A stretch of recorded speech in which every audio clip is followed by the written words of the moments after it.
Hi guys! Another mini tutorial tayo for today's video. So as you can see, gagawa tayo ng bouquet arrangement using 2 Toblerone and 1 satin flowers. So yan.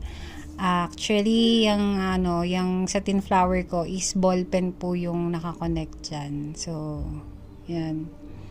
And then yan, time to assemble na tayo. After nyan, combination siya ng yellow and red. So, yung red natin, nilagyan ko ng konting details yung wrapper para may dating, 'di ba?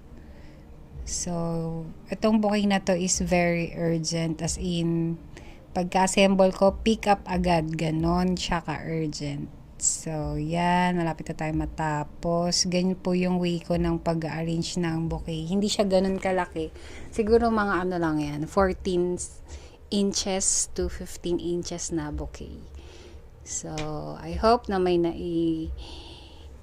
ibigay na naman ako idea sa inyo how I arrange my bouquet. Thank you for watching guys. Bye!